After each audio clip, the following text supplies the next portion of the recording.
Martin Bashir of MSNBC is causing a little bit of controversy. Let's listen. Time now to clear the air. And we end this week in the way it began, with America's resident dunce, Sarah Palin, scraping the barrel of her long-deceased mind and using her all-time favourite analogy in an attempt to sound intelligent about the national debt. Our free stuff today is being paid for by taking money from our children and borrowing from China. When that note comes due, and this isn't racist, so yeah, try it anyway. This isn't racist, but it's going to be like slavery when that note is due. It'll be like slavery.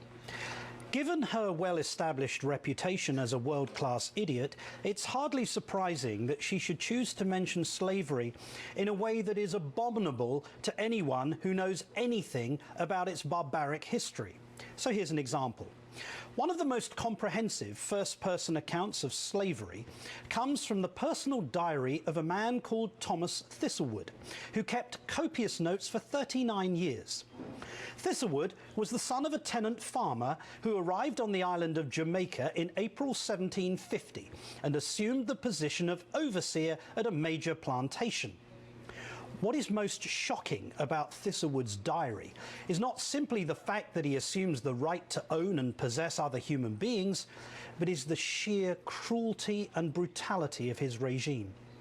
In 1756, he records that a slave named Darby catched eating canes, had him well flogged and pickled, then made Hector, another slave, shit in his mouth.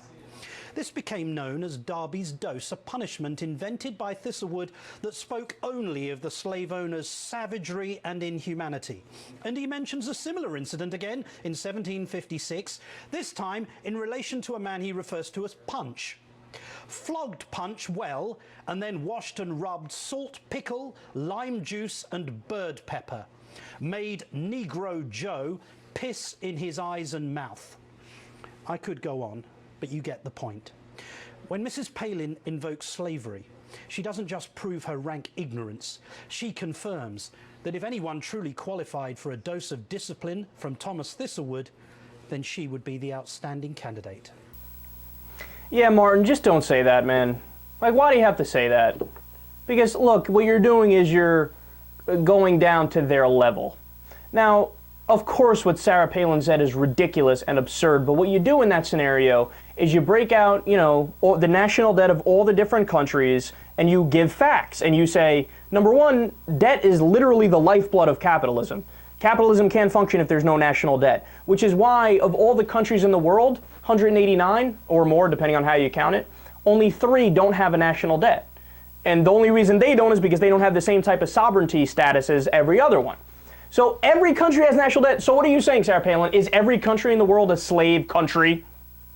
So what you do is you dissect the stupidity of what she said with facts. And you can also show how under President Obama, the annual deficit has been cut. He inherited $1.2 trillion from President Bush, and now it's $642 billion under him, so he's cutting it.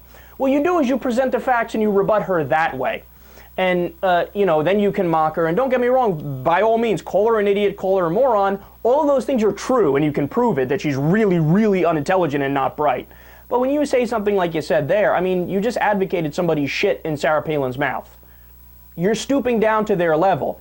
Now, again, don't get me wrong. Does Martin Bashir actually want somebody to shit in Sarah Palin's mouth? No, of course he doesn't. But I still think it's unnecessary for him to say that. And you deflect the conversation from how dumb Sarah Palin is to how obnoxious you are, essentially. And I get it. Truth is always a defense, right? And I always defend people when they say something is viewed as, oh my God, you said something controversial. But if somebody says something controversial and it's true, well, then truth is always a defense. And you can go out there and say, it might sound like it would make people angry or make people upset, but that sucks for them because it actually makes sense. But in this area, it's not even like, oh, he said something true. No, he's just saying somebody should shit in Sarah Palin's mouth. It's not a true statement. It's you advocating something, which I don't think you really want, but nonetheless you said it, so people are going to get up in arms. So just, dude, You can make such a better point and such a great point because you're right that Sarah Palin's an idiot. You can do it without bringing up shitting in people's mouth and pissing on their face.